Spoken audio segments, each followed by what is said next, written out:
अध्याय 2 श्री चैतन्य महाप्रभु के भावोन्माद की अभिव्यक्ति। इस अध्याय में लेखक ने महाप्रभु के जीवन के अंतिम 12 वर्षों में संपन्न की गई लीलाओं का वर्णन किया है।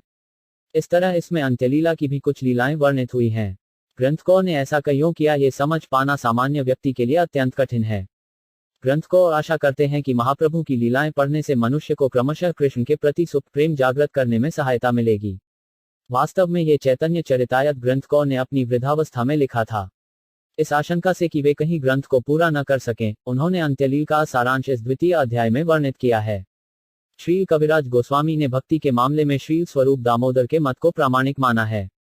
इसके अतिरिक्त स्वरूप दामोदर द्वारा लिखित टिप्पणियों से भी, जिन्हें रघुनाथ दास गोस्वामी ने कंठस्थ कर लिया था, चैतन्य चरितायुत के लेखन में सहायता मिली। स्वरूप दामोदर गोस्वामी के तिरोधान के बाद रघुनाथ दास गोस्वामी वृंदावन गए। उस समय ग्रंथकार श्री कविराज गोस्वामी रघुनाथ दास गोस्वामी से मिले, जिनकी कृपा से उन्हें भी सारी लीलाएं कंठस्थ हो गईं। इस तरह से ग्रंथकार इस दिव्य ग्रंथ श्री चैतन्य चरितागत को पूरा कर सके। विच्छिटष्किधे डॉगडा नीला मुजानुवर भदन जो वर्मा कुक विद्न छच थैलांशोन्तनुवनुटच शून्य विच्छेदे 5 में प्रभोरंत्य लीला सूत्रानुवर्ण्य गौरस्य कृष्ण विच्छेद प्रलापाद्यनुवर्ण्यते। एक अनुवाद। श्री चैतन्य महाप्रभु की लीलाओं के अंतिम विभाग को सारांश रूप में प्रस्तुत करते हुए इस अध्याय में मैं भगवान के दिव्य भाव का वर्णन करूंगा, जो कृष्ण से उनके विरह के कारण उन्माद जैसा प्रतीत होता है। तात्पर्य, इस द्वितीय अध्याय में भगवान चैतन्य द्वारा संन्यास ग्रहण करने के बाद की लीलाओं का वर्णन हुआ है। इसमें श्री चैतन्य महाप्रभु को विशेष रूप से गौर के नाम से संबोधित किए गए हैं, जिसका अर्थ है गोरे वर्ण का व्यक्ति। कृष्ण सामान्यतया अपने श्याम रंग के कारण प्रसिद्ध हैं, किंतु जब वे गोपियों के विचार में मग्न होते हैं, तो कृष्ण भी गोरे हो जाते हैं, क्योंकि सारी गोपियां गौर वर्ण की हैं। चैतन्य महाप्रभु विशेष रूप से उसी तरह कृष्ण का विरह अनुभव करते थे, जिस प्रकार प्रेमिका अपने प्रेमी से बिछुड़कर निराश हो जाती है। वे सब भाव, जो श्री चैतन्य महाप्रभु द्वारा उनकी अंतिम 12 वर्षों की लीलाओं में व्यक्त हुए, उनका संक्षिप्त वर्णन मध्य लीला के इस द्वितीय अध्याय में किया गया है। छतमुअमली दयछना उम मिछाई नन्ना छमृष्फन छत नोन छक्क युत शून्य। जय जय श्री चैतन्य जय नित्यानंद। जयाद्वैत चंद्र जय गौर भक्त वृंद दो। अनुवाद। श्री चैतन्य महाप्रभु की जय हो, श्री नित्यानंद प्रभु की जय हो, अद्वैत चंद्र की जय हो और महाप्रभु के सारे भक्तों की जय हो। यटए जश्नी शैधुस जाके वज्जब कृज्जन विदग्नान शेस्कूली इगमिंड 7 शेष ग्रे रहिल प्रभुर 12 वत्सर। कृष्ण वियोग स्फूर्ति है निरंतर। 3 अनुवाद। अंतिम 12 वर्षों में श्री चैतन्य महाप्रभु ने अविरत कृष्ण के विरह भाव के सारे लक्षण प्रकट किए। श्री ग्रांधिकांत एच्छेटयम फैक्नत छरकटना अदे बड नगो थद्धव शय ग्रांजी एफ्टिन एट श्री राधिकार चेष्टा ग्रेन उद्धव दर्शने अदमत दशा प्रभुर हय रात्रि दिने। 4 अनुवाद। श्री चैतन्य महाप्रभु की मानसिक दशा दिन रात वैसी ही रहती थी, जैसी कि राधा रानी की थी, जब उद्धव गोपियों से मिलने वृंदावन आए थे। निम्नछद दय थैंडू विव्व एनान जल अब भगंजन एच्छे जरा शनांश गर्गम बौ 7 निरंतर है प्रभुर विरह उन्माद ब्रह्ममय चेष्टा सदा प्रलापमय। बाद 5 अनुवाद। महाप्रभु लगातार विरहजनित उन्माद के भाव में रहते थे। उनके सारे कार्यकलाप विस्मृति तथा उनकी बातचीत सदैव प्रलाप पर आधारित रहती थी। त्वात कुटिश वटकांत नंग एच मव शंटन रिटन जजन रिंडग रिटन जत्र कुटन 7 रोम कूपे रक्तोगम दंत सब हाले क्षणे अड क्षीण है क्षणे अड फुले। 6 अनुवाद। उनके शरीर के समस्त रोमछिद्रों से रक्त बहता था और उनके सारे दांत हिलने लगते थे। किसी क्षण उनका सारा शरीर दुबला हो जाता और दूसरे ही क्षण मोटा हो जाता। गैडीवा छिछटत जांडज मानशी नीला लव छिक्षुष लित्र शट्य रिजत छज। जब एक गंभीरा भितरे रात्रे नाही निद्रा लव भित्ते मुख शिर घर्षे क्षत है सब 7 अनुवाद। दालान के आगे का छोटा कमरा गंभीरा कहलाता है। श्री चैतन्य महाप्रभु उसी कमरे में रहते थे, किंतु वे एक क्षण भर भी सोते नहीं थे। वे रात भर अपना मुंह और सिर दीवार पर रगड़ते रहते थे और उनके सारे मुखमंडल में घाव हो गए थे।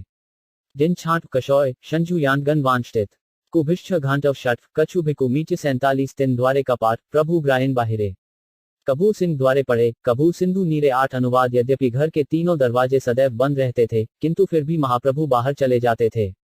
कभी वे जगन्नाथ मंदिर के सिंहद्वार पर पाए जाते थे और कभी वे समुद्र में गिर पड़ते थे। एछेक शर्वच टननी टजावर्धन बटए शांधश छटन जाऊं नान कबरीरा कन्नटन अटक पर्वत देखी गोवर्धन भ्रमे भाग चले आर्तनाद करिया कंदने। 9 अनुवाद। श्री चैतन्य महाप्रभु बालूक टीलों को गोवर्धन पर्वत समझकर तेजी से दौड़ते समय महाप्रभु उच्च स्वर में विलाप तथा क्रंदन करते। तात्पर्य, समुद्र की हवाओं से कभी कभी बालू के टीले बन जाते हैं। ऐसे टीले चटक पर्वत कहलाते हैं। इन टीलों को देखकर बालू के ढेर मात्र समझने के स्थान पर महाप्रभु को गोवर्धन पर्वत का भ्रम होता था। अतएव कभी कभी वे इन टीलों की ओर तेजी से दौड़ते और उच्च स्वर से क्रंदन करते, जिससे राधारानी जैसे मनोभाव व्यक्त होते। इस तरह चैतन्य महाप्रभु कृष्ण तथा उनकी लीलाओं के विचार में मग्न रहते थे।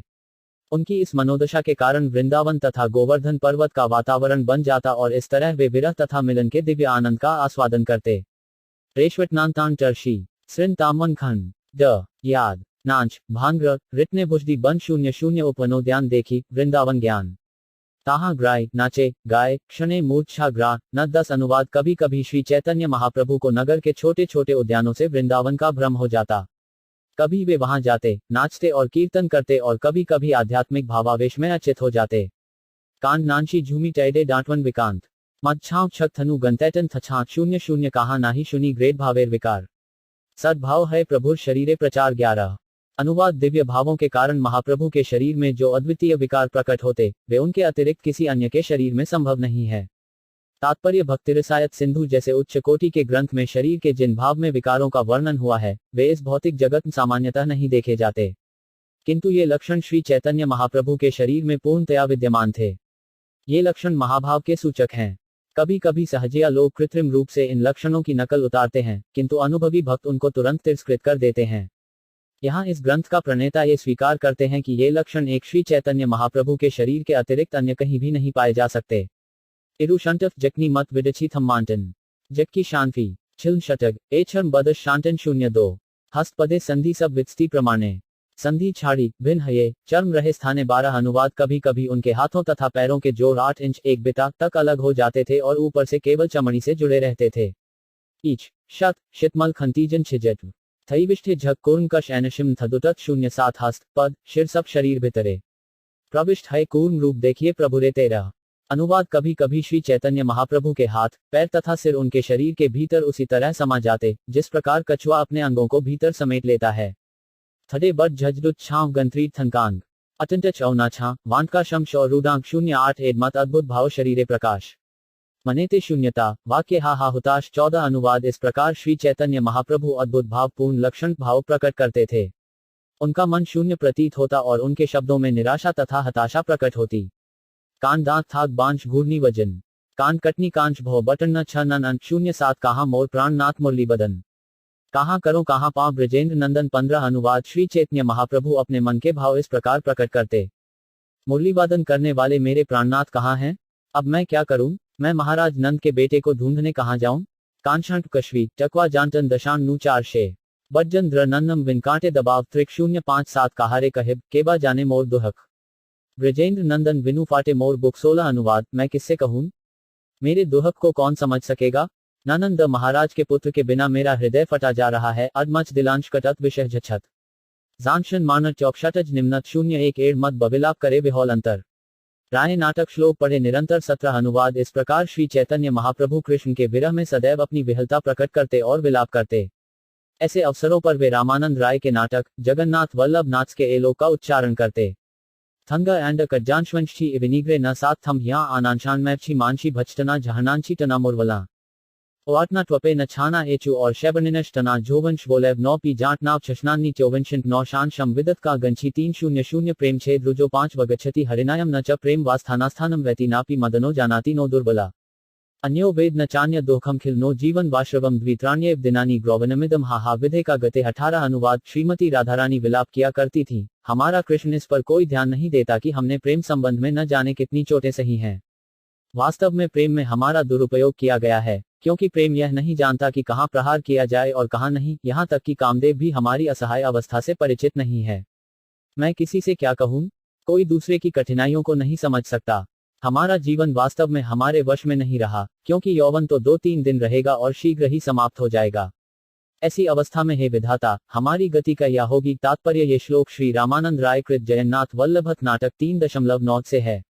छंशनली थम्भांडूत छाजन तत्मुत्शोत्र कुछ छांच नांडी कट शौन यांडितत नामभत ब्रांच छिछटत शंटर्त कांज शंग्य मांत्री बश जावधान 07 उपजिल प्रेमार्डूर भानल ब्रे दुहकपूर कृष्ण ताहा नाही करे पान बाहिरे नागर राज भितरे शठे काज पर नारी वशले सावधान 19 अनुवाद। कृष्ण के विरह में दुखी श्रीमती राधारानी ने इस प्रकार कहा, ओह, मैं अपने दुहक के बारे में क्या कहूँ?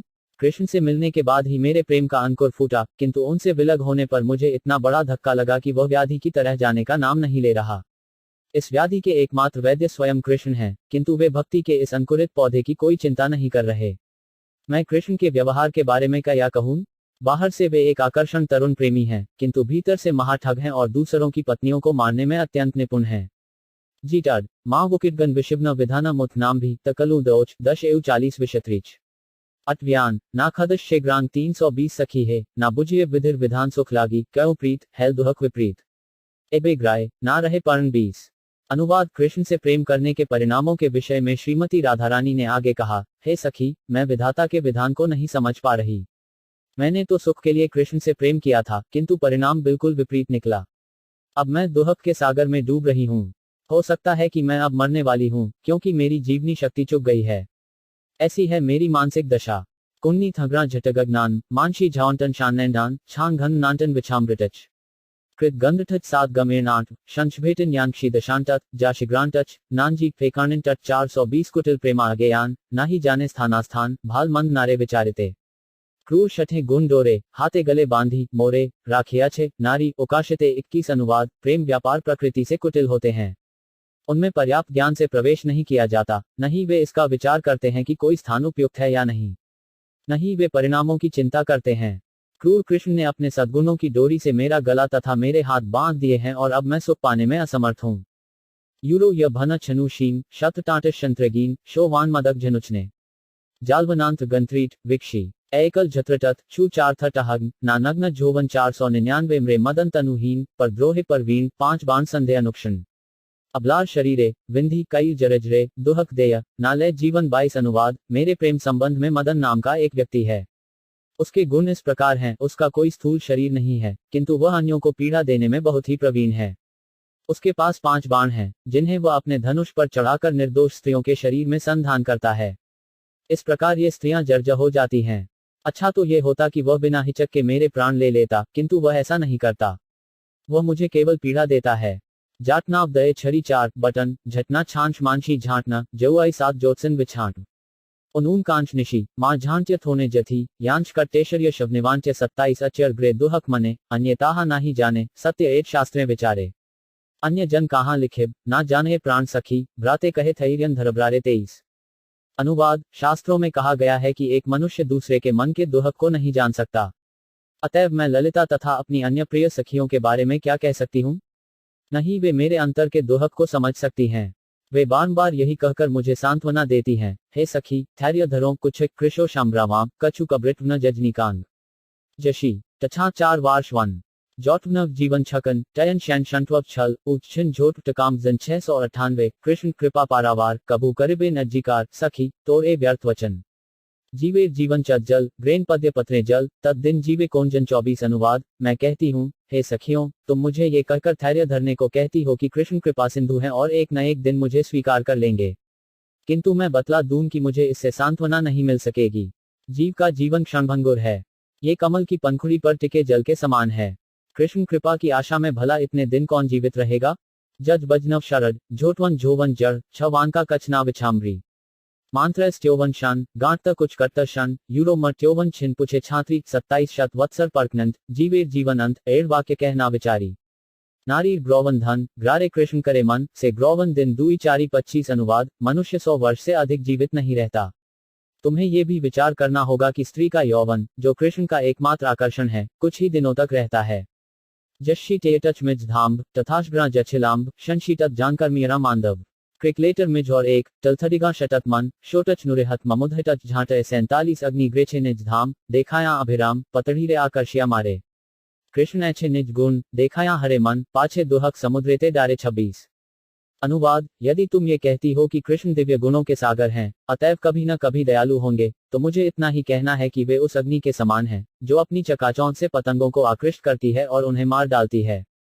कृष्ण के गुण ऐसे हैं, वे अपने दिव्य गुण दिखलाकर वे हमारे मनों को आकृष्ट करते हैं और बाद में हमसे विलग होकर हमें दुहक के सागर में डुबा देते हैं। अच्छक बिनांश कबली व्यांदन थी शोडमी उचांदिग्ना छू 4 थत को वाटवन उन्नयन वटल नानो कटन घन छटन जहां तक कृष्णों खैनशा 91 अतेक विलाप करी विषादे श्री गौरहरी उधड़िया दोखेर कपाट भावेर तरकु बले नाना रूपे मन चले आर एक श्लोक कई पाठ 27 अनुवाद इस प्रकार श्री चैतन्य महाप्रभु विषाद के महासागर में विलाप करते और अपने दुहक के द्वारों को खोल देते थे। भाव की तरंगों के वशीभूत होकर उनका मन दिव्य रसों में विचरण करता और इस तरह वे एक अन्य श्लोक का उच्चारण करते जो निम्न है। लीकुरिच कृशांक्षी नित्यवन 9 दिना वाशिनी च शशनाशित नपछागुलिश शोया खटिकृन छांग कांक्ष विद्धन वारदानी कश एक इदबश एक 270 श्री कृष्ण रूपादि निशिवरण बिना व्यर्थानी में 5 हान्यखिलेन्द्रियाण्यलम पाषाण शुष्कैंथन भारकाण्य हो बिभर्मी वातानी कथ हत्रप 28 अनुवाद। हे सखियों, यदि मैं श्री कृष्ण के दिव्य रूप, गुणों तथा लीलाओं की सेवा नहीं करती तो मेरे सारे दिन तथा मेरी सारी इंद्रियां पूर्णतया व्यर्थ हो जाएंगे। अभी मैं पत्थर तथा सूखी लकड़ी जैसी अपनी इंद्रियों का भार व्यर्थ ही ढो रही हूँ। मैं नहीं जानती कि निर्लय बनकर कब तक मैं ये भार ढोती रहूंगी। वशनी तो नामभूत शाम जावना ये झटना आना 8 या 9 टटत्ता से आए वरन भ नगमदन किया कांज संजुक छात्र घूट 7 वांज जम नमनन ब्रदच की कांज 327 वंशी गानामृत धाम लावण्यामृत जन्म स्थान तैना देखे से चांद वदन से नने के बाकाज पढ़क तार मुंडे बाज से नयन रहे की कारण 29। अनुवाद। उस मनुष्य की आंखों का क्या लाभ जो कृष्ण के उस चंद्र जैसे मुख को नहीं देखता, जो सारी सुंदरता का जन्मस्थान है और उनकी वंशी के अमृततुल्य गीतों का आगार है। अरे, उस मनुष्य के सिर पर वज्रपात हो जाए। उसने ऐसी आंखें क्यों रखी हैं?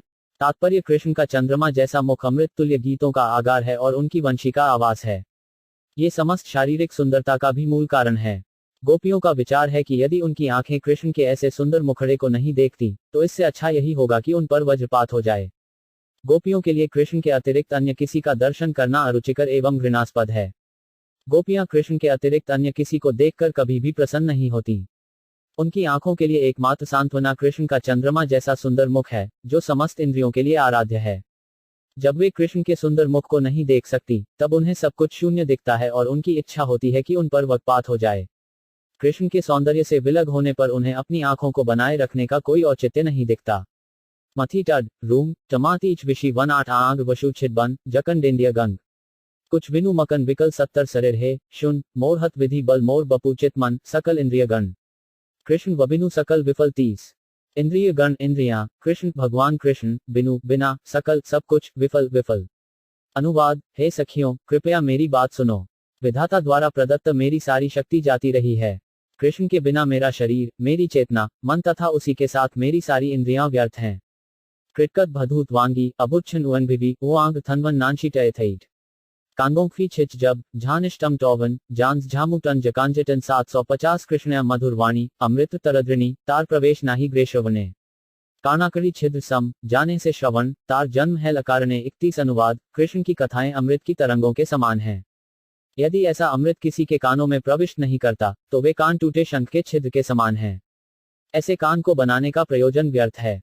तात्पर्य, इसके संबंध में श्रील भक्तिसिद्धांत सरस्वती ठाकुर श्रीमद्भागवत 2.3-17-24 से निम्नलिखित श्लोक उद्धृत करते हैं। आयुर्हर्ति वै पुंसामुद्यन्नस्तम च यत्न सौतस्यते यतशनो नीतोत्तम श्लोक वार्तया वह की न जीवंती भर्रा की न श्वसंत्युत न खादंती न मेहनती की ग्रामे पशुओ 3 परेश विद्राहिरिक्र संसूतः पुरुष पशु न यत्कर्ण पथोपेतो जातु नाम गदाग्रज बिले बतोरुरम विक्रमाय न श्वप्तः कर्णपुटे नरस्य जिबास्ती दार्दुरिकेव सूत न चोपगाय तिरुगाय गाथा भार परपट्टकिरी जुष्ट मप्युत्मानन न नमैन युकुंदम शावों करो नो कुरुते सपर्या हरेल सत्काइन कौनो वा बहायते ते नने नराना लिद्भानी विष्णोन निरीक्षतो ये पादो नना तो द्रमजन भाजौ क्षेत्राणि नानुव्रजतो हरेयो जीवक्षवो भागवतादुप्रिरेणु न जातु मृत्योभिलभेयस्तु श्री विष्णुपद्या मनुजस्तुलस्था श्रसक्षवो यस्तु न वेद गंधई तदश्मसार हृदय बतेदम यद्गममाण हरिनाम थेये न विक्रियतात यदा विकारो नेत्रे जले गात्रो रुहेशु हर्ष सूर्य उदय तथा अस्त होने के साथ हर एक की आयु को हरता है, सिवाय उसके जो सर्वमंगलकारी भगवान की कथाओं की चर्चा में समय का उपयोग करता है।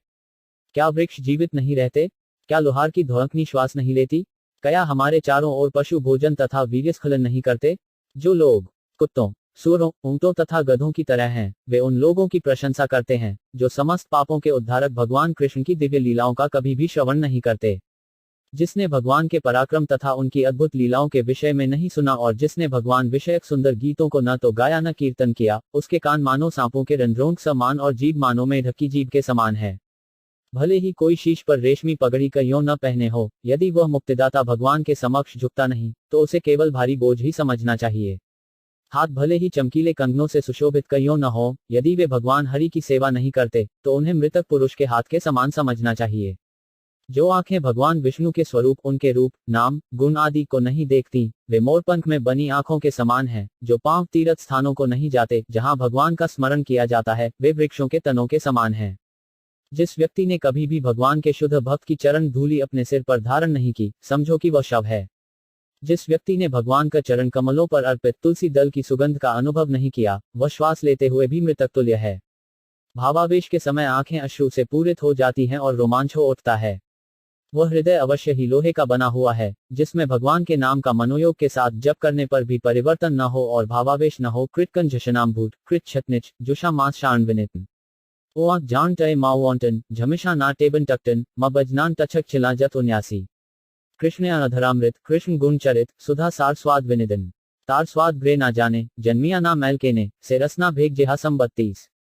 अनुवाद: भगवान कृष्ण के होठों का अमृत तथा उनके दिव्य गुण और चरित्र सभी अमृत के सार के स्वाद को तुच्छ बनाने वाले हैं, और ऐसे अमृत का आस्वादन करने में कोई दोष नहीं है।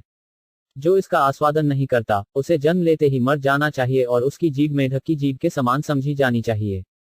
भून बर मोटलाजन बिंटन टश क्षेत्रबल यदे शतत छाप भर यशाना 8 क्षण कुछ झज्र भक गांत मोशीटम मन्नक गई मानगा उचलेंस मान 77 मृगमद नीलोत्पल मिलने ग्रे परिमल गैड हरे तार गर्भ मान हैन कृष्ण अडब गंध ग्रार नाही से संबंध सेह नासा भरतरार समान 33। अनुवाद: कृष्ण के शरीर की सुगंध कस्तूरी की सुगंध के साथ मिली नीले कमल के फूल की सुगंध के समान है।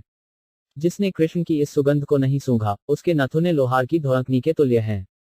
वस्तुतः ऐसी सुगंध कृष्ण के शरीर की सुगंध के आगे फीकी पड़ जाती है। कुरिच कप शचोन टरकाए एंच मुशीझन तस्वर चन बर्थग मत्री छात स्थर्ग नाशी गान टम गान फैक्षांग्रथांत्र मनशे वशु टनोई मश झानी 78। कृष्ण कर पद तल कोटि चंद्र सुशीतल तार स्पर्श ग्रेन स्पर्श मणि तार स्पर्श नाही ग्रार से ग्राव छारख सेठ वपु लौ सम जानी 34। अनुवाद: कृष्ण के हाथ तथा पैर के तलबे इतने शीतल और सुहावने हैं कि उनकी उपमा करोड़ों चंद्रमाओं के प्रकाश से ही दी जा सकती है। जिसने ऐसे हाथों तथा पैरों का स्पर्श किया है, उसने सचमुच पारस पत्थर के प्रभाव का अनुभव किया है। यदि किसी ने उनका स्पर्श नहीं किया, तो उसका जीवन व्यर्थ है और उसका शरीर लोहे के समान है। कब्री अचविंशन थैडुशंत्री ननन उंघांजिया शंटगंटगांक ठरना निर्भर व्याटल झष्टग्नशन झपजांटन शुनर्थी शैच धगदशांक 77 करी ऐत विल्पन प्रभु शची नंदन उघाड़िया हृदय शोक दैन्य निर्वेद विषादें हृदय अवसादें पुनर्पी पढ़े। एक श्लोक 35। अनुवाद: इस प्रकार विलाप करते हुए श्री चैतन्य महाप्रभु ने अपने हृदय के भीतर शोक के कपाट खोल दिए। उन्होंने हताश, दीन एवं उदास होकर अवसाद भरे हृदय से बार बार एक श्लोक पढ़ा। तात्पर्य: भक्तिसामृत सिंधु में दैन्य शब्द की परिभाषा इस प्रकार दी गई है: जब दुख, भय तथा अपराध भाव मिलते हैं, तो मनुष्य अपने आप को धिक्कारता है। धिक्कारने का ये भाव दीनता है। दीनता की स्थिति में व्यक्ति अपने आप को शरीर से निष्क्रिय अनुभव करता है, वह क्षमायाचना करता है और उसकी चेतना विचलित हो जाती है। उसका मन भी अशांत हो जाता है और अन्य अनेक लक्षण दिखाई देते हैं। निर्वेद शब्द की व्याख्या भी भक्तिसामृत सिंधु में मिलती है। मनुष्य अपना कर्तव्य पूरा न कर सकने के कारण दुहक तथा विच्छेद एवं उसी के साथ साथ ईर्ष्या तथा पश्चाताप का अनुभव करता है। इस तरह से जो निराशा उत्पन्न होती है, वह निर्वेद कहलाती है। एक बार इस निराशा से ग्रस्त होने पर विचार, अश्रु, शारीरिक कांति का हास, दैन्य तथा भारी उच्छ्वास उत्पन्न होते हैं। विषाद की व्याख्या भी भक्तिसामृत सिंधु में हुई है। जब व्यक्ति जीवन का वांछित लक्ष्य प्राप्त करने में असफल हो जाता है और वह अपने समस्त अपराधों के लिए पश्चाताप करता है, तो खेद की यह दशा विषाद कहलाती है। अवसाद के लक्षण भी बतलाए गए हैं। मनुष्य अपनी मूल स्थिति पुनः प्राप्त करने के लिए लालायित रहता है और पूछता रहता है कि इसे किस तरह प्राप्त किया जाए। गंभीर विचार, दीर्घ श्वास, रोना तथा विलाप के साथ ही शरीर का रंग बदलना और जीभ का सूखना, ये लक्षण भी इस अवस्था में दृष्टिगत होते हैं। भक्तिरसायुत सिंधु में इस प्रकार के 33 घातक लक्षणों का उल्लेख हुआ है। ये शब्दों से, भौहों से तथा आंखों से व्यक्त होते हैं। ये लक्षण व्यभिचारी भाव कहलाते हैं। यदि ये बने रहते हैं, तो कभी कभी संजारी भाव कहलाते हैं। यजा गांछा एलवानाशु जिशुप्टनो टलाइन शेष 3 उताश ग्रांकश एच्छा मलम शच्छटकनांश शब्चुनो शुनखित्य रिंगशी पुटबोटवची शब्द और विशिमागमत जिप्लिशन घनिका जस शैचटिडा 77 अदा ग्रातो दैवामधु रिपुरसो लोचन पत तदामाक चेतो मदन हत्केना हतभूत पुनर्ग्रस्मिनेश क्षणमपि दृशोरेति पदवी विधास्यामस्तस्मिन खिल घटिका रल खचिता 36। अनुवाद: यदि दैवश कृष्ण का दिव्य रूप मेरी दृष्टि के सामने आए, तो कष्टों से व्यथित मेरा हृदय मूर्तिमत आनंद रूप कामदेव द्वारा चुरा लिया जाएगा। चूंकि मैं कृष्ण के सुंदर रूप को जी भरकर नहीं देख सकी, अतएव जिस क्षण मैं इस रूप को पुनः देखूंगी, तो उस क्षण को मैं अनेक रत्नों से अलंकृत करूंगी। तात्पर्य: ये श्लोक रामानंद राय कृत जगन्नाथ वल्लभ नाटक 3.11 से लिया गया है। ये श्रीमती राधारानी द्वारा कहा गया है। आठ्य कांटन वाणशेत टरुथिन वशनी वल्टल जे कांटन आडिनापुरे एवजी आनंद म जंग मतम इमनी मिल्टमात्मान चित्साक्षम माशोडन टनम छबनी 71 मृकाले वा स्वप्ने देखिनु बंशी बदने सेड़ काले आयला दुर्बैरी आनंद आर मदन हरि नीलमोर मन देखते ना पाइनु नेत्र भरी 37 अनुवाद जब भी यहाँ तक कि स्वप्न में भी मुझे कृष्ण के मुख तथा उनकी वंशी के दर्शन का अवसर मिलता था तो मेरे सामने दो शत्रु प्रकट हो जाते थे आनंद तथा कामदेव। चूंकि ये मेरे चित्त को हर लेते थे अतएव मैं नेत्र भरकर कृष्ण के मुख को न देख सकी। श्यून 8 यनी टकाम ऋण कब्जांग्र कृत छमनन उतरे टमडे घागे क्रमशैन पिया भाना इन नन नाना गज खांचवन जान कुछ कबनी उमकन सतहतर पुनः ग्रदी कोन क्षण कराए कृष्ण दर्शन तबे सट घटी क्षण पल दिया माल्य चंदन नाना रलन आभरण अलत्कृत करेमु सकल 38 अनुवाद यदि दैवश ऐसा क्षण आए कि मैं पुनः कृष्ण को देख पाऊं तो उन क्षणों घड़ियों तथा घंटों की फूल की मालाओं तथा चंदन लेप से पूजा करूंगी और उन्हें सभी प्रकार के रत्नों तथा आभूषणों से सजाऊंगी। रिटने सांच एल मन जांच से टर्थ हुंडे झम दीप शुटच जाम्भी नायफना आक्षु थग की टशिनु किया जाम्भी धनांशिनु आठ डाबनरा के छुखनिग्रांच छहना 77 क्षणे बाह्य हेल मन आगे देखे दुर्जन तारे पुछे आमी ना चैतन्य स्वर्णन प्राय की देखिनु केबा आमी प्रलापिनु तोमरा किछु शुनियाच दैन्य 39 अनुवाद क्षण भर में श्री चैतन्य महाप्रभु को बाह्य चेतना आ गई और उन्होंने अपने समक्ष दो व्यक्तियों को देखा। महाप्रभु ने उनसे पूछा क्या मैं सचेत हूँ? मैं कौन से स्वप्न देख रहा था? मैं कैसा प्रलाप कर रहा था? क्या आपने दैन्य के कुछ वचन सुने? तात्पर्य जब श्री चैतन्य महाप्रभु इस तरह भावावेश में बोल रहे थे तो उन्होंने अपने सामने दो व्यक्तियों को देखा। एक थे उनके सचिव स्वरूप दामोदर तथा दूसरे थे राय रामानंद। बाह्य चेतना आने पर उन्होंने उन दोनों को उपस्थित देखा और यद्यपि महाप्रभु अभी भी श्रीमती राधारानी के भाव में बातें कर रहे थे किंतु वे तुरंत ही पूछने लगे कि क्या वे वही श्री चैतन्य महाप्रभु हैं। झूम दबाव थोटगत वाकृव नांडी क्रिक्टर्थन छतिष्ठ मांतफीवन नाक्षनरग गुशश्चांत जब 80 शुन मोर प्राणया बांधव नाही कृष्ण प्रेम धन दरिद्र मोर जीवन देहेंद्रिय बुधा मोर सब 40 अनुवाद श्री चैतन्य महाप्रभु ने आगे कहा हे मित्रों तुम लोग मेरे प्राण हो अतएव मैं तुम्हें बतलाता हूं कि मेरे पास कृष्ण प्रेम रूपी धन नहीं है इसलिए मेरा जीवन दरिद्र है। मेरे अंग तथा इंद्रियां व्यर्थ हैं। शुंबाट कटड शंग शंग्र छन शक्तश बांग्राग जड़े दबाव झज निष्कहग झमी कज विछांत छुम मग कच माम ओ यनी टिशौन कुआंत गज नवासी पुनः कहे हाय हाय शुन स्वरूप रामराय एड़ मोर हृदय निश्चय शुनि करा विचार हय नय कह सार ऐत बली एलोक उचार 41 अनुवाद निराशाभरे शब्दों में उन्होंने पुनः स्वरूप दामोदर तथा राय रामानंद को संबोधित किया हाय मेरे मित्रों अब तुम मेरे हृदय के निश्चय को जान सकते हो और यह जान लेने के बाद तुम यह निर्णय करो कि मैं सही हूं या नहीं। तुम इस बारे में ठीक से कह सकते हो। इसके बाद श्री चैतन्य महाप्रभु ने दूसरे श्लोक का उच्चारण किया कह जवंश जष्ट शच्छरवेशी टिशांशे भांगुमटना रह टिशंडे कन विवदिश टिशंदनी टका चीज है 85 कई वही अपेम अणही होर मानुसे लोए जह होई कस विरहे होतम्मी को जिया 42 अनुवाद छलरहित भगवत प्रेम इस भौतिक जगत में संभव नहीं है। यदि ऐसा प्रेम है तो उसमें विरह नहीं हो सकता क्योंकि विरह में कोई कैसे जीवित रह सकता है। 444 तात्पर्य ये श्लोक प्राकृत भाषा में है। इसका सही संस्कृत रूपांतर होगा कैत्वहित प्रेमा न ही भवती मानुषे लोकाएं यदि भवती कस्य विरहो विरहे सत्यपी को जीवती जटेकडव कुप्तथथ टयंग झाबुने टशब मेथंगा ब्रिटलांटा माझम यनी दयम छा त्यांगे नो शमछटे विटशोंग विदिग्नांग दे टलटक मा जोग 87 एकैव कृष्ण प्रेम ग्रेन जाम्बुनधेम सट प्रेमानुलोके ना है बग्रदी है तार ग्रोग ना है तबे वियोग वियोग है लेके ना जी है 43 अनुवाद कृष्ण का शुद्ध प्रेम जामनूत से मिलने वाले सोने की तरह है जो मानव समाज में नहीं पाया जाता। यदि यह होता तो इसमें वियोग नहीं होता। वियोग होने से कोई जीवित नहीं रह सकता। और छकी गंत्रे मुच टिशिक शटर अद्भुज खटन पमुंदय धकमंडक जाशन शंकांज कष्टित वंगित्य नांज उयुकशी लांज विछत थांडश 88 एत कही शची सुत एलोक पढ़े अद्भुत शुने दूहे एक मनहा आपन हृदय काज कहीं ते वासिये लाज तबु कही लाज बीज खा 44 अनुवाद इस प्रकार कहते हुए श्रीमती शची माता के पुत्र ने एक दूसरा अद्भुत एलोक सुनाया जिसे रामानंद राय एवं स्वरूप दामोदर ने एकाग्रचित से सुना। श्री चैतन्य महाप्रभु ने कहा मैं अपने मन के कार्य बताने में लज्जा का अनुभव कर रहा हूँ फिर भी मैं सारी औपचारिकताओं को छोड़कर अपने मन की बात कहूंगा। सुनो न थम्ब भटकांशी छतांशी टन शटो कंस्तंभी टमोछांशा छत एक शैकाणिडुभ नशनी विलानमगंबन टलाकंश बिना वित्थी यज्ञांग शंजकाव्रथा 86 न प्रेम गंधो 5 ती दरापी में हरो ऋण दामी सौभाग्य भर प्रकाशितुम वंशी विलास्यानन लोकन बिना किभरमी ग्रत प्राण पतप काव्यथा 45 अनुवाद श्री चैतन्य महाप्रभु ने आगे कहा, हे मित्रों, मेरे हृदय में रंच मात्र भी भगवत प्रेम नहीं है। जब तुम लोग मुझे विरह में रोते देखते हो, तो मैं अपने परम सौभाग्य का मात्र झूठा प्रदर्शन कर रहा होता हूँ।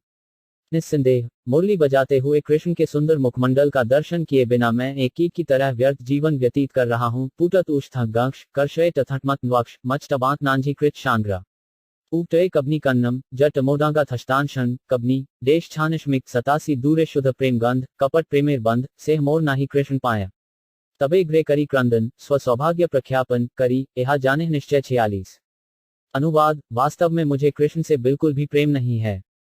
मैं जो भी करता हूँ वह सब कपटपूर्ण भगवत प्रेम का दिखावा है। जब मैं रोता हूँ तो मात्र अपने सौभाग्य का मिथ्या प्रदर्शन करता हूँ। इसे निश्चित रूप से जानो। यांश सशनी श्वनी मून मार्टर्षि अत्स्यांग गुण गक्षी मांशकी जानबन निचटार्टिश कबनी थईडी टकवन कांटमन ब्रीची थोने कीच्छस कबलित्य शांग्रन 841 ब्राते वंशी ध्वनि सुख ना देखी से चांद मुख ब्रह्मपी नाहिक आलंबन निज देह करी प्रीति केवल कामेर रीति प्राण कीटे करिए धारण 47 अनुवाद। यद्यपि मैं वंशी बजाते हुए कृष्ण का चंद्रमुख नहीं देख पाता, नहीं मेरी उनसे भेंट होने की कोई संभावना है, तब भी मैं अपने शरीर की देखभाल करता हूँ। यही कामवासना की रीति है। इस प्रकार मैं अपने कीट सहज जीवन को धारण किए रहता हूँ। तात्पर्य, इस संदर्भ में श्रील भक्ति सिद्धांत सरस्वती ठाकुर का कहना है कि प्रिय परमेश्वर ही परम आश्रय हैं, भगवान ही परम विषय हैं और भक्त आश्रय हैं। विषय तथा आश्रय का मिलन आलंबन कहलाता है। आश्रय सुनता है और विषय वंशी बजाता है। जब आश्रय कृष्ण के मुख चंद्र को नहीं देख सकता और न उसमें उन्हें देखने की उत्सुकता रहती है, तो यह आलंबन विहीन होने का संकेत है। बाह्य रूप से ऐसी कल्पना करने से मनुष्य की कामवासनाओं की तुष्टि मात्र होती है और इस तरह वह निरुद्देश्य जीवित रहता है। कुछ तथम्भा मुनिर्भन टयन सकन भंजा झन मद दर्शनधा अवृक्ष मिक्कू निर्मल तम जनुताटक नालुकांग्र जना एओंट रुकवतलन पेयटच मजी विन्मु 80 कृष्ण प्रेमा सुनिर्मल ग्रेन शुद्ध गर्भा जल से प्रेमा अमृत सिंधु निर्मल से अनुरागे नालुकाय अन्य दागे शुक्ल वस्त्रे ग्रेछे मसी बिंदु 48 अनुवाद। कृष्ण प्रेम गंगाजल के समान अत्यंत शुद्ध है। ऐसा प्रेम अमृत का समुद्र है। कृष्ण के प्रति ऐसा शुद्ध अनुराग किसी दाग को नहीं छिपाता, जो सफेद वस्त्र पर स्थाई के दाग के समान दिखता है। तात्पर्य, कृष्ण का शुद्ध प्रेम बहुत बड़े सफेद वस्त्र की भांति है। अनुराग का अभाव इस सफेद वस्त्र पर काले दाग की तरह है। जिस प्रकार काला धब्बा दूर से दिखता है, उसी तरह शुद्ध भगवत प्रेम के स्तर पर इस प्रेम का अभाव सुस्पष्ट दिखता है। झक्ष तथा मुशमिक्कू भांडे छांज अंकलिन्मु मरलिन्म छाशचवांग्रा कधिया त्याल नग्न छशौर्थी वॉनफेटल कमग्न कटिन वां टकवां शांशिश जानत एक शुद्ध प्रेम सुख सिंधु पाइतार एक बिंदु सद बिंदु जगत डुबाई कहिबार ग्रोग्य नय तथापि बाउले कय कहिले वाकेबा पातियाय 49 अनुवाद। शुद्ध कृष्ण प्रेम सुख के सागर जैसा है। यदि किसी को उसकी एक बूंद भी मिल जाए तो उस बूंद में सारा संसार डूब सकता है। यद्यपि ऐसे भगवत प्रेम को व्यक्त करना उचित नहीं है, तथापि एक उन्मत्त व्यक्ति उसे कह देगा, किंतु उसके कहने पर भी उस पर कोई विश्वास नहीं करता। अच्छे भर पिटन पिटल अक्षय साशानन जटन निच छाव कटनन व्यक्ति वांछज विय छानाशाज छिजटत जानना न भग कुरिक थगांत जडउ छष्णिद 80 एड मत दिने दिने स्वरूप रामानंद सने निज भाव करेन विदित बाहु विष ज्वाला है भितरे आनंदमय कृष्ण प्रेमार अद्भुत चरित 50। अनुवाद, इस प्रकार चैतन्य महाप्रभु नित्य प्रति इन भावों का आनंद लेते और इन भावों को स्वरूप तथा रामानंद के सामने प्रकट करते।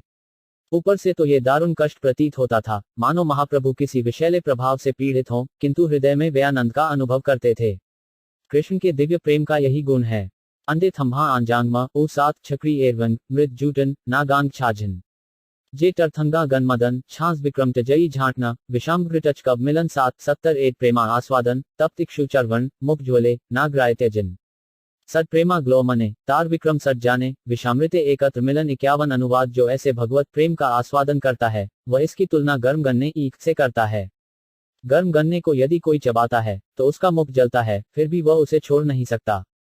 इसी प्रकार किसी में यदि लेश मात्र भी भगवत प्रेम हो तो वह इसके सशक्त प्रभाव का अनुभव कर सकता है। इसकी तुलना अमृत और विष के मिश्रण से ही की जा सकती है।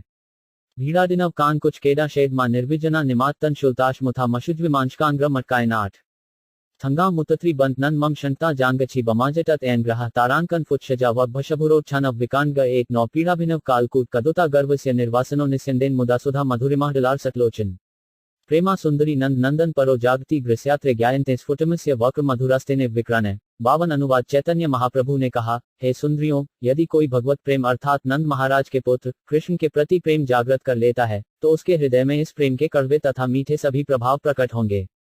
ऐसा भगवत प्रेम दो प्रकार से कार्य करता है। भगवत प्रेम का विषैला प्रभाव सर्प के ताजे तथा तीव्र विष को भी पराजित करने वाला है, तथापि उसी के साथ ऐसा दिव्य आनंद भी मिलता है जो अमृत के अहंकार को चूर करके उसके मान को घटाता है। दूसरे शब्दों में, कृष्ण प्रेम इतना शक्तिशाली है कि बस सर्प के विषैले प्रभाव के साथ साथ सिर पर गिरने वाले अमृत प्राप्त सुख को भी परास्त करने वाला होता है। इसका अनुभव दो रूपों में किया जाता है, एक साथ विषैला तथा अमृत तुल्य। तात्पर्य ये श्लोक श्री रूप गोस्वामी कृत विदरेक्ष माधव 2.18 में पौर्णमासी के द्वारा नांदीमुखी से कहा गया है। आठ्य कांटन टंटत झपनांश थीवाम मुच्छामांश उदय झराटन जरी नाम कुकुटकज जकन टन जौवन एरुशिल शेन टलोपन जफाशनी उनु यम टनप सात थरे काले देखे जगन्नाथ श्री राम सुभद्रा साथ तबे जाने आयलाम कुरुक्षेत्र। सफल है जीवन देखिलु पद्म लोचन जुड़ाई तनु मन नेत्र 53 अनुवाद। जब श्री चैतन्य महाप्रभु जगन्नाथ जी को श्री बलराम तथा सुभद्रा के साथ देखते तो वे तुरंत सोचने लगते कि वे कुरुक्षेत्र पहुंच गए हैं जहां वे सब आए थे। वे अपने जीवन को कृतार्थ समझते क्योंकि उन्होंने उन कमलनयन के दर्शन किए हैं जो अपने दर्शन से तन मन तथा नेत्रों को शांत करने वाले हैं। ऐकिजुन मपनिथांटन गशी कटग छकनेटन म जानतत की कशली व टल गैकफ रटछत उटन जांच जैकनिन शांटन न थान उलनिन जबकर छतटन 78 गडे सन्निधाने रही करे दर्शने से आनंदे की कहे बले गरुड़ स्तंभेर तले आछे एक निम्न खाले से खाल भरल अशु जले 54। अनुवाद। श्री चैतन्य महाप्रभु गरुड़ स्तंभ के पास खड़े रहकर भगवान जगन्नाथ का दर्शन करते थे। भला उस प्रेम के बल के विषय में क्या कहा जा सकता है। उस गरुड़ स्तंभ के नीचे भूमि पर एक गहरी नाली थी जो उनके अश्रु जल से भर जाती थी। तात्पर्य, जगन्नाथ मंदिर के सामने एक स्तंभ पर गरुड़ की प्रतिमा है, ये गरुड़ स्तंभ कहलाता है। उसी स्तंभ के नीचे एक नाली है जो महाप्रभु के अश्रुओं से भर गई थी। ओएंडई हैशटच घट जानजी गांगिव शांतवनी नट्थ कटन श्रेणिवि मिशन शम शम कांडवुतामवन कांटभोटशंचनन कांटमई वश्मी वक्तन 77 ताहा है ते घेरे आसी माटी उपरे बसी नखे करे पृथ्वी लिखना हाहा कहाँ वृंदावन कहाँ गोपेंद्र नंदन कहाँ से ही वंशी वदन 55 अनुवाद। जगन्नाथ मंदिर से घर लौटकर श्री चैतन्य महाप्रभु भूमि पर बैठते और अपने नाखूनों से उसे कुरेदते। ऐसे अवसर पर वे अत्यंत दुखी होकर प्रलाप करते, हाय वृंदावन कहाँ है, गोपेंद्र नंदन कृष्ण कहाँ है, वह वंशी बजाने वाला कहाँ है। कांड एम बी छमन टींग्र काष्टमझे ट्वनु भान कांटमझे सशुना लिन कांटम ज्वांग विनांज कांशे नुछाजीत शंभ कान थेरु बतंत्याइन 77 कहाँ से त्रिभर ठाम कहाँ सद वेणुगान कहाँ सद ग्रमुनापुलिन कहाँ से रास विलास कहाँ नृत्य गीत हास कहाँ प्रभु मदन मोहन 56 अनुवाद। श्री चैतन्य महाप्रभु ये कहकर विलाप किया करते, त्रिभंगी कृष्ण कहाँ है उनकी बांसुरी का मधुर गान, कहाँ है यमुना का तट, कहाँ है रास नृत्य, कहाँ है वह नृत्य गीत और हंसी, कहाँ है मेरे नाथ मदन मोहन जो कामदेव को मोहत करने वाले हैं। फैटिन नान्ना छावाट वर्ग बटन एशन फेट घर्न कणे मांज नाट्य टबोडोडेटेड थेवल विनशटन वर्ग एशन छलमटन नाना दशबांक लांभी ना शफिच्छ 71 उठिल नाना भावावेग मने हेल उद्देग क्षण मात्र नारे गोडायते प्रबल विरहानले थैरेग्न हेल टलमले नाना शलोक लागला पढ़ते 57। अनुवाद। इस प्रकार विविध भावावेग उत्पन्न होते और चैतन्य महाप्रभु का मन उद्विग्न हो उठता, वे एक क्षण भी निश्चिंत नहीं रह पाते। इस तरह विरह की प्रबल भावनाओं के कारण उनका धैर्य छूटने लगता और वे विभिन्न एलोकों का उच्चारण करने लगते। उमुनाक्षनामी छनिंजानी और जपतंत नानकन मटिन जानांश यटक्रा ककट्रैनक जिटका शात छटकश एक नगमाम भी 77 अमुयधन्यानी दिनांतराणी हरित्वदालोकन मंत्रिण अनाथ बंधो करुणिक सिंधो हा हंत हा हनत कथ नयामी 58 अनुवाद। हे प्रभु, हे पूर्ण पुरुषोत्तम भगवान, हे अनाथों के मित्र, आप एकमात्र कृपा के सागर हैं। चूंकि मैं आपसे मिल नहीं पाया इसलिए मेरे अशुभ दिन तथा रातें असह्य हो गए हैं। मैं समझ नहीं पा रहा कि मैं अपना समय किस तरह व्यतीत करूं। तात्पर्य, ये श्लोक बिल्वमंगल ठाकुर कृत कृष्ण करनामृत 41 से लिया गया है। 8 डाम्भात एनन विटन झथना 7 जाखी फिटन अंडे कान ना यांग्र कौछिन जुबी जनांशंत क्र जशात्म ककना मिक्कू कुशा कबनी एहच कंबन 7 तोमार दर्शन विने अधन्य ए रात्रि दिने एत काल नाग्राय काटन तुम्ही अनाथेर बंधु अपार करुणा सिन्यु कृपा करी देह दर्शन 59 अनुवाद। आपके दर्शन के अभाव में ये अशुभ दिन तथा रातें कट नहीं रही हैं। समझ में नहीं आता कि यह समय कैसे काटा जाए, किंतु आप अनाथों के मित्र और करुणा के सागर हैं। कृपा करके अपना दर्शन दें क्योंकि मैं बहुत संदिग्ध अवस्था में हूँ। ऊँठन छाव छौनशन घन षडन 6% न डांटवन भछी तुवान ना गांग्रा ओआत दिन टिशोट मन टकमटन शौव रत्न कुरित शाथी श्रिटन फेशोग 70 उठिल भाव चाप मनहल चंचल भावेर गति बुझन नागराय अदर्शने पोड़े मन केमने पाप दर्शन कृष्ण ठाजी पुछेन उपाय 60। अनुवाद इस प्रकार महाप्रभु भावावेश के कारण अस्थिर हो गए और उनका मन उत्तेजित हो गया। कोई यह समझ नहीं पा रहा था कि यह भाव किधर ले जाएगा। पूर्ण पुरुषोत्तम भगवान कृष्ण से न मिल पाने के कारण श्री चैतन्य महाप्रभु का मन जलने लगा। वे भगवान कृष्ण से उन तक पहुंचने का उपाय पूछने लगे। जुषश्चनवश भी छुगनांडुर में छठवशी भंतांशनश छओ वामम वांशिष भाव ओकी नौ कट्टाम भी विष्णुश गुर्नी विलाम्भी घुकश बुथाबुजमृ की जुनीक नान छाम 70 शिवत्री भुवनाधुत में तेवेहि मच्छापच तव वामम वाधिगम्यम तत्की करोमी विरल मुरली विलासी मुग्धम मुखाम्बुज मुदीक्षितुमी क्षणाभयाम 61 अनुवाद। हे कृष्ण, हे वंशीवादक, आपके बाल्यकाल की माधुरी तीनों लोकों में अद्भुत है। आप मेरी चपलता को जानते हैं और मैं आपकी। इसके विषय में अन्य कोई नहीं जानता। मैं आपके सुंदर आकर्षक मुखमंडल को एकांत में देखना चाहता हूं, किंतु ये कैसे संभव होगा। तात्पर्य ये श्लोक बिल्वमंगल ठाकुर कृत कृष्ण कर्नागत 32 से उद्धृत है। 8 डांगांत्र भांशुत्री वल छाटच टांग छाशन थे नूशे जुति जांगी जितनी कांड कट्टो कांड यो कांड शंटन टछागा भान उछांश चांटे कच्छ जानशनी 72 तोमार माधुरी बल ताते मोर चाप ए दूर तुमी आमी जानी कहाँ करो कहाँ ब्रा कहाँ गेले तोमा पा ताहा मोरे कहता आपनी 62 अनुवाद। हे प्रिय कृष्ण, आपके सुंदर रूप की शक्ति को केवल मैं या आप ही जानते हैं और मेरी अस्थिरता चपलता का कारण भी वही है। अब मेरी स्थिति ऐसी है कि समझ में नहीं आता क्या करूं और कहाँ जाऊं। मैं आपको कहाँ पा सकता हूं। मैं तो आपसे ही मार्गदर्शन के लिए कह रहा हूं। नाम्बा छांट थीवना देशन मक्की बावना डांट छांट छल बशदन छेजुका छाछना टैलना ट्वाबांभर्य जानी देमना थनमांबुआई एवं शवांस कांजन 77 नाना भावे प्राबल्य हेल संधि शाबल्य भावे भावे हेल महारण औत्सुक्य चापल दैन्य रोषामर्श आदि सैन्य प्रेमोन्माद सकबाओन 63। अनुवाद विभिन्न प्रकार के भावों के कारण मन में विरोधी दशाएं उत्पन्न होती, जिससे विभिन्न प्रकार के भावों में डटकर युद्ध होता था। चिंता, चपलता, दीनता, क्रोध तथा अधीरता सैनिकों की भांति युद्ध करते और इनका कारण था भगवत प्रेम का उन्माद। तात्पर्य भक्तिसागृत सिंधु में बतलाया गया है कि जब विभिन्न कारणों से एक से भावों का मिलन होता है तो उन्हें स्वरूप संधि कहा जाता है। जब विरोधी तत्व मिलते हैं तो चाहे वे एक कारण से या विभिन्न कारणों से कईयों न उदय हों, उनका संगम भिन्न रूप संधि कहलाता है। विभिन्न भावों यथा भय और सुख, शोक तथा सुख का एक साथ मिलना संधि कहलाता है। गर्व, उदासी, धैर्य तथा उत्सुकता, दैन्य, स्मृति, संशय, अपमान जनित अधीरता, भय, निराशा आदि भाव लक्षणों को शाबल्य कहते हैं। इन भावों के मिलने से उत्पन्न घर्षण ही शाबल्य। इसी प्रकार जब किसी वस्तु को देखने की इच्छा बलवती होती है या जब वांछित वस्तु को देखने में विलंब सहा नहीं जा सकता, तो यह असमर्थता औक या उत्सुकता कहलाती है। यदि किसी में ऐसी उत्सुकता रहती है तो उसका मुंह सूख जाता है और वह बेचैन हो उठता है। व्यक्ति पूर्ण रूप से चिंतित हो जाता है और उसमें कठिनाई से सांस लेने तथा अधीरता के लक्षण दिखाई देते हैं। इसी प्रकार प्रबल अनुरक्ति के कारण उत्पन्न हृदय का हल्कापन तथा मन की प्रबल उत्तेजना चापल कहलाता है। असमंजसता, शब्दों का दुरुपयोग तथा चिंता रहित हठीले कार्यकलाप देखे जाते हैं। इसी प्रकार जब कोई व्यक्ति विपक्षी पर अत्यधिक क्रोध होता है तब अपराध पूर्ण तथा कुत्सित भाषा का प्रयोग होता है। तब वह क्रोध रोष कहलाता है। जब कोई अपमानित किए जाने या डांट खाने से अधीर हो जाता है तो मन की इस दशा को अमर्ष कहते हैं। ऐसी मनोदशा में शरीर में पसीना आ जाता है, सिर दर्द होने लगता है, शरीर का रंग उतर जाता है, विवरणता व्यक्ति को चिंता होती है तथा वह कोई उपाय ढूंढ निकालने के लिए प्रेरित होता है। आक्रोश, घृणा तथा प्रताड़ना ये प्रत्यक्ष लक्षण हैं। शरभंज छाव भग थंद्रिव टहुचु हेरुतम शरेझत युटक वटनत जलन थंडुन देशन पिटकानान उनु बटनस झपजान डावाट कटमटबाशन 78 मत गज भाव गण प्रभुर देह इशलु वन गज द्रुधे बनेर दलन प्रभुर हेल दिव्योन्माद तनु मनेर अवसाद भावावेशे करे संबोधन 64 अनुवाद महाप्रभु का शरीर उस गन्ने के खेत के समान था जिसमें भावरूपी उन्मत्त हाथी प्रवेश कर गए हों। इन हाथियों में युद्ध होने से ईख का सारा खेत नष्ट हो गया। इस तरह महाप्रभु के शरीर में दिव्य उन्माद का उदय हुआ और उन्हें मन तथा शरीर में निराशा का अनुभव होने लगा। ऐसी भाव दशा में वे इस प्रकार बोलने लगे।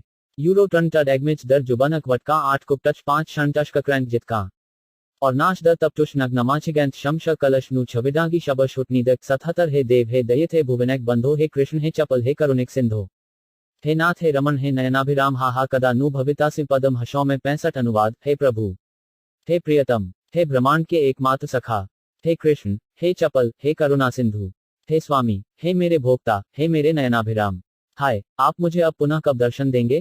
तात्पर्य ये कृष्ण कर्णागत्ता 40वां श्लोक है। एनातव ननकन कनांकुक फुत्यन छावाटवटक फेट शंगेग मान मालुच वफन त्रिची भाम भव कांज कृचि कछु निंस कछु वामंग्रान 77 उन्मादे लक्षण कराय कृष्ण स्फुरन भावावेशे उठे प्रणयमान 16 बचन रीति मान गर्व व्यास स्तुति कभू निंदा कभू व सम्मान 66 अनुवाद उन्माद के लक्षणों से कृष्ण के स्मरण को प्रोत्साहन मिलता था। भावावेश में प्रेम प्रणयमान मीठे वचनों द्वारा तिरस्कार गर्व आदर तथा अप्रत्यक्ष स्तुति जागृत होते थे। इस प्रकार कभी कृष्ण की निंदा होती और कभी उनका सम्मान होता। तात्पर्य भक्तिरसागृत सिंधु में उन्माद शब्द की व्याख्या विरह जनित अत्यधिक हर्ष दुर्भाग्य तथा हृदय की मोहग्रस्तता के रूप में की गई है। उन्माद के लक्षण हैं उन्मत्त की तरह हंसना नृत्य करना गाना व्यर्थ के कार्य करना प्रलाप करना दौड़ना चिल्लाना तथा कभी कभी विरोधी व्यवहार करना। गप्रणीय की व्याख्या इस प्रकार की गई है जब प्रत्यक्ष सम्मान मिलने की संभावना हो किंतु उसे टाला जाता है तो वह प्रेम प्रणीय कहलाता है। श्री रूप गोस्वामी ने अपने उज्ज्वल नीलगनी में मान शब्द की व्याख्या इस प्रकार की है जब प्रेमी हार्दिक प्रेम भरे शब्दों के आदान प्रदान से अद्भुत मिठास का अनुभव करता है किंतु चालाकी द्वारा अपनी भावनाओं को छिपाना चाहता है तो मान का अनुभव होता है। ओबी टल्व जीजा वच शुक्तनन मांगरी यच उजांश कस जची है कीफन जुबी टगांव छगनित चांद छैटम तछागोंग छिच बांव छांची टेकटल जानशेशन 71 तुमी देव क्रीड़ा रथ भुवनेर नारी ग्रत ताहेकर अभीष्ट क्रीड़न तुमी मोर दयित मोते बैसे तोमार चित मोर भाग्य कैले आगमन 67 अनुवाद राधारानी के मनोभाव में श्री चैतन्य महाप्रभु ने कृष्ण को इस प्रकार संबोधित किया, हे प्रभु आप अपनी लीलाओं में रत हैं और आप अपनी इच्छानुसार ब्रह्मांड की सारी स्त्रियों का उपभोग करते हैं। आप मुझ पर अत्यंत कृपालु हैं। आप अपना ध्यान मेरी ओर दें क्योंकि भाग्यवश आप मेरे समक्ष प्रकट हुए हैं। दुत्तना नांगरी भेड़ जवां कस जानकयक छांडी कद जब मजानशान कोनी कुछ छित छत थटच टकान शौगज 8 डाम्भांटम वां टकवां कटन मान 77 भुवनेर नारी गण सबा कर आकर्षण तहाँ कर सब समाधान तुमी कृष्ण चितहर ऐछे कौन पामा तुम्हारे बा के बा करे मान 68 अनुवाद। हे प्रभु आप ब्रह्मांड की सारी स्त्रियों को आकृष्ट करते हैं और जब वे आती हैं तब आप उन सबका समाधान करते हैं। आप भगवान कृष्ण हैं और सबके चित्त को हरने वाले हैं किंतु अंततः आप हैं लंपट बविलासी ही। भला आपका सम्मान कौन करेगा। 8 डांगांग्र 7 शन भरछी थक ना एक खिची उआई टच ए छागांत नानशी के छुटराया जुथी उ ककना जिक्कू जांगांजन शंत्रों वक्कू डांगांग नांडी टमात का छुट्या 77 तोमार चपल मती एकत्र ना है स्थिति ता ते तोमार नाही किछु दोष तुमी तब करुणा सिंधु आमार पराण बंधु तोमाए नाही मोर कभू रोष 69 अनुवाद। हे प्रिय कृष्ण आपका मन सदैव चंचल रहता है। आप एक स्थान पर नहीं रह सकते किंतु इसमें आपका दोष नहीं है। आप तो करुणा के सागर हैं मेरे प्राण प्रिय हैं अतएव आपसे रुष्ट होने का कोई कारण नहीं है। जुदी मांश बछत थौग बटछत कब शंत्रिबांगम नच कांटा नांशी झकांग जुबी जांगांग जबन मुपिटच जानशिबन 7 टडाम भांत टिवलक 3 ए विलांस 10 तुमी नाथ ब्रज प्राण ब्रजर कर परित्राण बहुकारने नाही अवकाश तुमी आमार रमन सुख दिते आगमन ए तोमार वेदिग्ध्य विलास 705 अनुवाद। हे नाथ आप वृंदावन के स्वामी तथा उसके प्राण हैं। कृपा करके वृंदावन के उद्धार का उपाय कीजिए। हमें अपने अनेक कामों से तनिक भी अवकाश नहीं है। वास्तव में आप मेरे भोक्ता हैं। आप मुझे सुख प्रदान करने के लिए ही प्रकट हुए हैं और यह आपकी दक्ष लीलाओं में से एक है। तात्पर्य वैदग्ध्य शब्द का अर्थ है अत्यंत दक्ष विद्वान विनोदी चतुर सुंदर तथा व्यंग्यपटु व्यक्ति। 8 बांत्र बांका निन्मा घांसी कृक्षाजी टबना झानी खम दांत अछूछी वछम नग्मस जडिवांग जुथी ट्याव शंथोंग शमश शुयुन 8 तलछ पठनेन 10 मोर वाक्य निंदा मानी कृष्ण छाड़ी गेला जानी शुन मोर ए स्तुति वचन नने अभिराम तुमी मोर धन प्राण हाहा पुनः देह दर्शन 71 अनुवाद। मेरे बचनों को निंदा मानकर भगवान कृष्ण मुझे छोड़कर चले गए हैं। मैं जानता हूं कि वे चले गए हैं किंतु मेरी स्तुति सुन लीजिए। आप मेरे नेत्रों की तुष्टि हो। आप ही मेरे धन और जीवन हो। हाय कृपया एक बार फिर मुझे अपना दर्शन दीजिए। रौच कर्ण थंत्यन देववर्णा झलक शंटछन मर एंड शुंटवांशिंड शंट कांटन नॉन 5 शाम टी शेची फेची शांग रिटन शूटन शरियला मूंछिंड 19 स्तंभ कंप प्रस्वेद वैवर्ण्य अश्रु स्वर भेद देह हेलपुल के व्यापित हासे कांदे नाचे गाए उठी इति उति धाये क्षणे भूमि पढ़िया मूर्छित 72 अनुवाद। श्री चैतन्य महाप्रभु के शरीर में विविध विकार प्रकट होते थे। स्तंभित होना कांपना पसीना आना रंग फीका पड़ना रोना और गला रुंधना। इस प्रकार उनका सारा शरीर दिव्य आनंद से व्याप्त रहता था। फलस्वरूप श्री चैतन्य महाप्रभु कभी हंसते कभी रोते कभी नाचते तो कभी गाते थे। कभी वे उठकर इधर उधर दौड़ते और कभी भूमि पर गिर जाते और अचेत हो जाते। तात्पर्य भक्तिसामृत सिंधु में शरीर में होने वाले 8 प्रकार के दिव्य विकारों सात्विक भावों का वर्णन हुआ है। स्तंभ मन की दिव्य तल लीनता का सूचक है। इस दशा में शांत मन प्राण वायु पर स्थित होता है और शरीर में विविध प्रकार के विकार प्रकट होते हैं। ये लक्षण उच्च कोटि के भक्त के शरीर में प्रकट होते हैं। जब जीवन निश्रेष्ठ प्राय हो जाता है तो उसे स्तंभित कहते हैं। इस दशा में हर्ष, भय, आश्चर्य, विषाद तथा क्रोध के भाव प्रकट होते हैं। इस दशा में वाकु शक्ति जाती रहती है और हाथ पैर की गति रुक जाती है। अन्यथा स्तंभ तो मानसिक अवस्था है। प्रारंभ में शरीर में अन्य अनेक लक्षण देखे जाते हैं। पहले वे अत्यंत सूक्ष्म होते हैं, किंतु धीरे धीरे वे स्पष्ट होने लगते हैं। जब कोई बोल नहीं सकता तो स्वाभाविक है कि उसकी कर्मेंद्रियां जड़ हो जाती हैं और ज्ञानेंद्रियां निष्क्रिय बन जाती हैं। भक्तिरसायत सिंधु में कंप को विशेष प्रकार के भय, क्रोध तथा हर्ष से उत्पन्न बतलाया गया है। इसे वेशतु कहते हैं। जब हर्ष, भय तथा क्रोध के मिलने से शरीर में पसीना आने लगता है तो इसे स्वेद कहते हैं। शरीर के रंग में परिवर्तन होने को वैवर्ण्य कहा जाता है। यह विषाद, क्रोध तथा भय के मिलने से उत्पन्न होता है। जब इन भावों की अनुभूति होती है तो मुख का रंग पीला पड़ जाता है और शरीर पतला तथा दुर्बल पड़ जाता है। भक्तिरसामृत सिंधु में अश्रु को हर्ष, क्रोध तथा विषाद का मेल कहा गया है, जिससे बिना प्रयास के ही आंखों से आंसू बहने लगते हैं। जब हर्ष के कारण अश्रु आते हैं तो वे ठंडे होते हैं, किंतु क्रोध के कारण आए अश्रु गर्म होते हैं। दोनों ही दशाओं में आंखें चंचल रहती हैं, पुतलियां लाल हो जाती हैं और उनमें खुजली होती है। ये सारे अश्रुक लक्षण हैं। जब विषाद, आश्चर्य, क्रोध, हर्ष तथा भय का मेल होता है तब गला रूंध जाता है। यह अवरोध गदगद कहलाता है। श्री चैतन्य महाप्रभु गदगद रुद्ध या गिराक और संकेत करते हैं। भक्तिरसामृत सिंधु में पुलक को हर्ष, उत्साह तथा भय कहा गया है। इनके मिश्रण से शरीर के रोम खड़े हो जाते हैं और यह शारीरिक दशा पुलक कहलाती है। मुश्चीक फेल जाकान कांत्र ऊटी कटत छछान कटई चार झजाडला मशरणन कृटकत गानशुतनी सात टने मानना जब छजग मटन 8 श्लोक शधी कन्नत मिक्कम 17 मूर्छाए हेल साक्षात्कार उठी करे होहदार कहे एड़ाइला महाशे कृष्ण माधुरी गुणे नाना भ्रम है मने एलोक पढ़ी करिए निश्चय 73। अनुवाद। जब श्री चैतन्य महाप्रभु अचेत थे तब उनकी भेंट पूर्ण पुरुषोत्तम भगवान से हुई। फलस्वरूप वे तुरंत उठकर जोर से हुंकार करने लगे और उन्होंने ऊंचे स्वर में घोषित किया, महापुरुष कृष्ण अब उपस्थित हैं। इस प्रकार कृष्ण के मधुर गुणों के कारण चैतन्य महाप्रभु को मन में तरह तरह के भ्रम होते थे। वे निम्नलिखित एलोक को पढ़कर भगवान कृष्ण की उपस्थिति सुनिश्चित करते थे।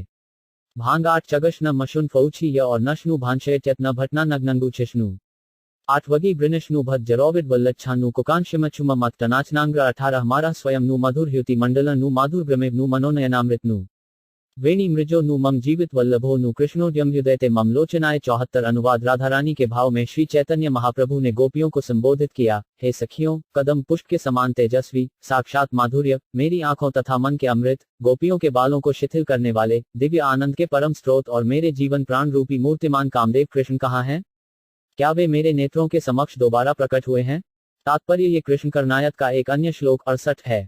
किया 4 जानक्रान कौन मुछी विशन मूर्जिगान की बानशूर्य चग्न एक घुडिंगड किया भटना टंडबान जव किया थौग वल्लच जव कुछ जाडेना टनवोना न 17 के बा एक साक्षात कौम द्युति बिंब मूर्तिमा की माधुरधन स्वयं मूर्तिम किबा मनो नेत्रोत्सव किबा प्राण वल्लभ सत्य कृष्ण आयला नेत्रानंद 75। अनुवाद। तब श्री चैतन्य महाप्रभु इस प्रकार कहने लगे, क्या कदम वृक्ष के तेज एवं प्रतिबिंब के साथ साक्षात कामदेव उपस्थित है?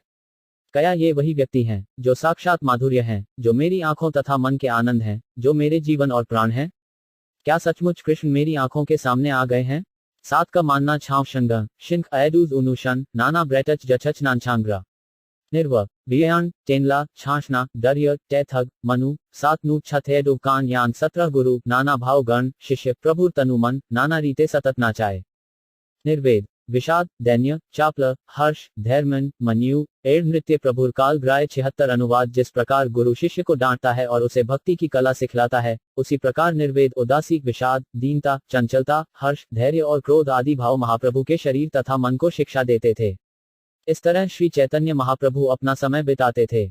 एडीनास विष्टांशंछी ब्रांटग्नव माइक शरीछी करनीबच थी श्रीच टशानविक खक्ष जाम्भानन मटन मशंथडू जराखी बिटन थौग खटन शंस्थ जान 11 हंडीदास विद्यापति राय नाटक गीति कर्णामृत श्री गीत गोविंद स्वरूप रामानंद सने महाप्रभु रात्रि दिने गाय शून्य परम आनंद 77। अनुवाद। वे अपना समय पुस्तकें पढ़ने तथा चंडीदास और विद्यापति द्वारा रचित गीत गाने और जगन्नाथ वल्लभ नाटक कृष्ण कर्णामृत तथा गीत गोविंद के उद्धरण सुनने में बिताते थे। इस तरह स्वरूप दामोदर तथा राय रामानंद के साथ श्री चैतन्य महाप्रभु परम आनंद के साथ कीर्तन एवं श्रवण करके दिन तथा रात व्यतीत करते थे। शूरीज वांजना घुष ब्रोघान नटलत खक्ष जन गोविंदला खक्त्रानमावरम गलाथव्र झाबनाना न अक्षंत मु रमाना म थे छाती छाट शेधु व 17 पुरीर वात्सल्य मुख्य रामानंदे शुद्ध सख्य गोविंदामेर शुद्ध दास्य रस गदाधर जगदानंद स्वरूपेर मुख्य रसानंद ए चारी भावे प्रभु वश 78 अनुवाद श्री चैतन्य महाप्रभु को अपने पार्षदों में परमानंद पुरी से वात्सल्य, रामानंद राय से सख्य, गोविंद तथा अन्यों से शुद्ध दास्त और गदाधर जगदानंद तथा स्वरूप दामोदर से माधुर्य रस का आनंद प्राप्त होता था। श्री चैतन्य महाप्रभु इन चारों रसों का आस्वादन करते और इस तरह अपने भक्तों के वश में रहते हुए जगन्नाथपुरी में रहे। तात्पर्य कहा जाता है कि परमानंद पुरी वृंदावन में उद्धव हैं। उनका श्री चैतन्य महाप्रभु के साथ वात्सल्य प्रेम था। इसका कारण यह था कि परमानंद पुरी श्री चैतन्य महाप्रभु के गुरु भाई थे। इसी प्रकार रामानंद राय, जिन्हें कुछ अर्जुन का अवतार मानते हैं तो कुछ विशाखा देवी का, महाप्रभु के साथ शुद्ध सख्य रस का आस्वादन करते थे। गोविंद तथा अन्य भक्त शुद्ध दास्य रस का आस्वादन करते थे। श्री चैतन्य महाप्रभु अपने अंतरंग पार्षदों यथा गदाधर पंडित, जगदानंद पंडित तथा स्वरूप दामोदर की उपस्थिति में कृष्ण के साथ श्रीमती राधारानी के माधुर्य रस का आनंद लेते थे। इन चारों दिव्य रसों में निमग्न रहकर श्री चैतन्य महाप्रभु जगन्नाथपुरी में अपने भक्तों के प्रति अत्यंत कृतज्ञता का अनुभव करते थे।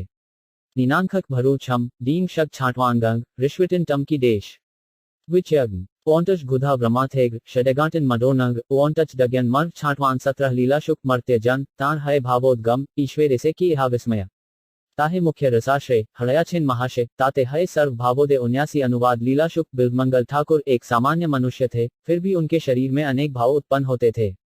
तो फिर यदि पूर्ण पुरुषोत्तम भगवान के शरीर में ये लक्षण प्रकट हों तो कौन सा आश्चर्य है।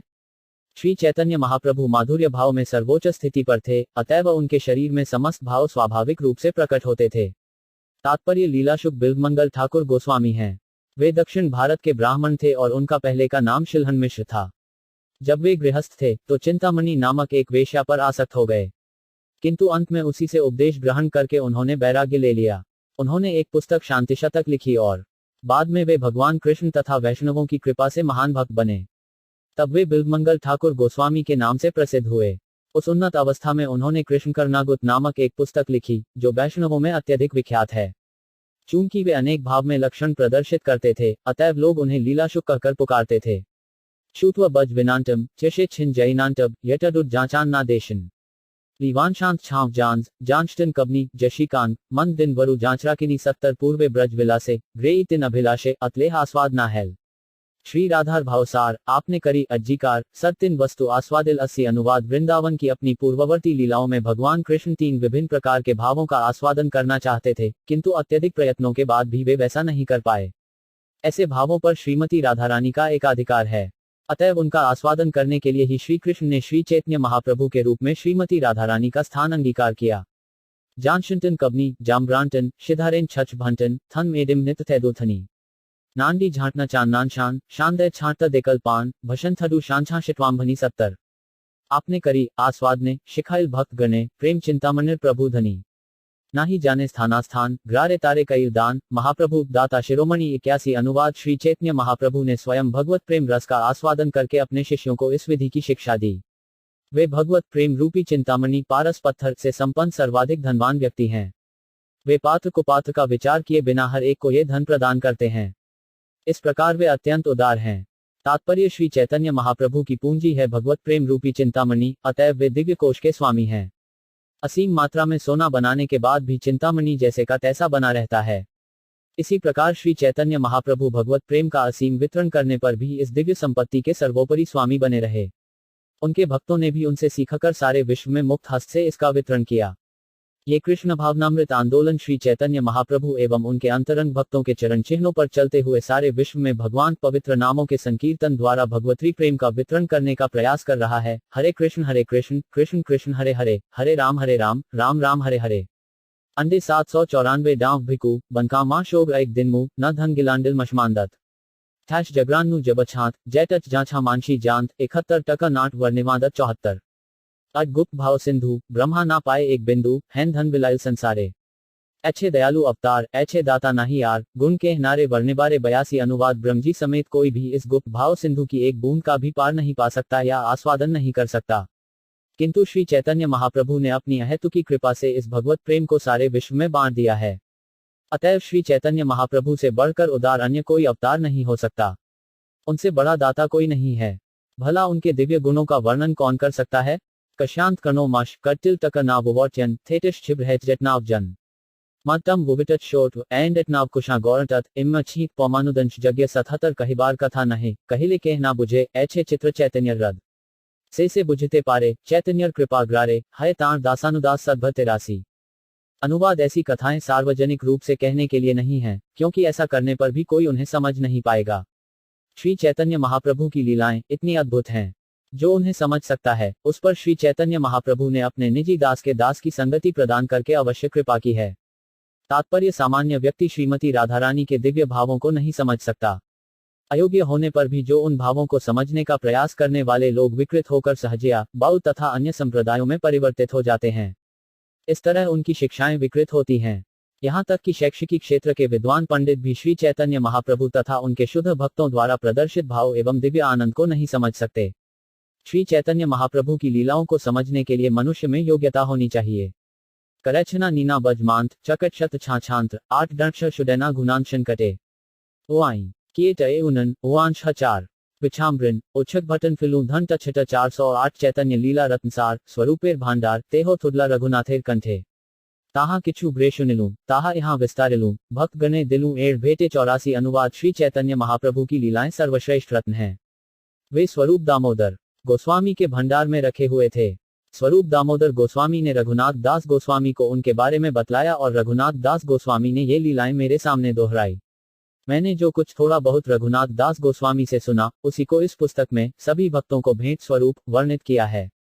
तात्पर्य: श्री चैतन्य महाप्रभु की सारी लीलाएं उनके निजी सचिव स्वरूप दामोदर द्वारा लिपिबद्ध की जाती थीं और रघुनाथ दास गोस्वामी के समक्ष दोहराई जाती थीं, जिन्हें वे स्मरण कर लिया करते थे। कृष्णदास कविराज गोस्वामी ने जो कुछ सुना उसे ही श्री चैतन्य चरितागत में लिपिबद्ध कर दिया गया है। श्री चैतन्य महाप्रभु से स्वरूप दामोदर, उनसे रघुनाथ दास गोस्वामी, उनसे कविराज गोस्वामी तक चली आ रही इस पद्धति को परंपरा कहते हैं। कृष्णदास कविराज गोस्वामी ने इस जानकारी को अपनी कृति चैतन्य चरितामृत में वितरित की है।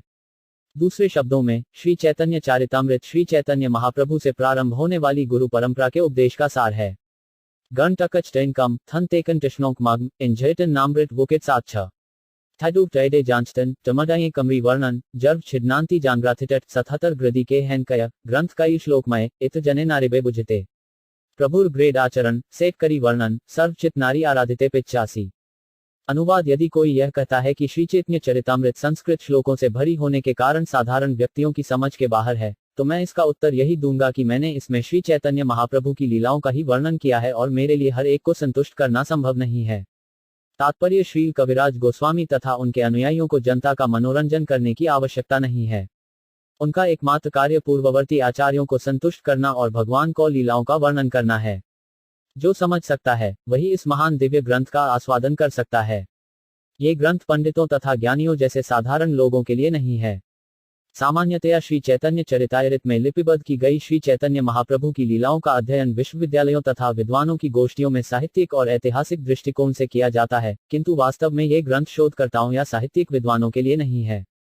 ये केवल उन भक्तों के निमित्त है जिन्होंने श्री चैतन्य महाप्रभु की सेवा में अपना जीवन समर्पित कर दिया है।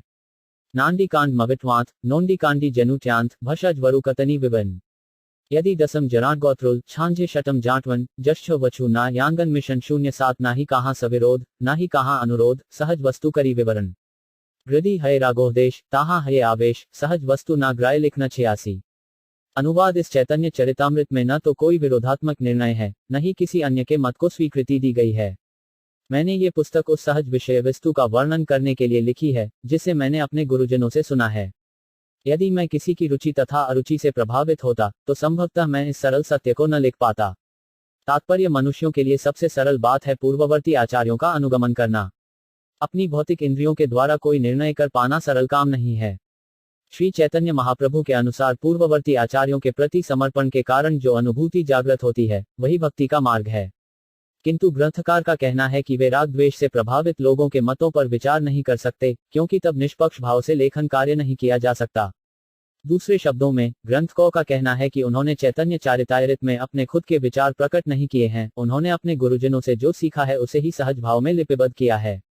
यदि वे किसी की पसंद नापसंद के फेर में पड़ते तो इतने सरल ढंग से ऐसे उत्कृष्ट विषय पर ग्रंथ नहीं लिख सकते थे। वास्तविक तथ्य को शुद्ध भक्त ही समझ पाते हैं। जब इन तथ्यों को लिपिबद्ध किया जाता है तो वे भक्तों के अनुकूल हो जाते हैं, किंतु अभक्त लोग उन्हें नहीं समझ पाते। साक्षात्कार का विषय ऐसा ही होता है। दुनियावी पांडित्य तथा इससे उत्पन्न राग और विराग सहज भगवतु प्रेम को जागृत नहीं कर सकता। दुनियावी विद्वान ऐसे प्रेम का वर्णन नहीं कर सकते। 8वां नानशी सुड्डाटक और झमिच उनिटच टम्ड की झच हैडना छतनिच क्रिकछेश जिट थीची झानिट व्रतनन ब्रीची झनिटिंडे वफु छगम शित शून्य एक ग्रेबा नाही बुझे के शून्यते शून्यते से की अद्भुत चैतन्य चरित कृष्ण उपजिबे प्रीति जानिबे रस रीति शून्यलित बढ़ है हित 87 अनुवाद। यदि प्रारंभ में किसी की समझ में नहीं आता किंतु वह बार बार इसे सुनता रहता है तो उसमें महाप्रभु की लीलाओं के अद्भुत प्रभाव से कृष्ण प्रेम उत्पन्न हो जाएगा। धीरे धीरे वह कृष्ण तथा गोपियों एवं वृंदावन के अन्य पार्षदों की माधुर्य लीलाओं को समझने लगेगा। पूरा लाभ उठाने के लिए हर एक को परामर्श दिया जाता है कि वह बार बार श्रवण करता रहे।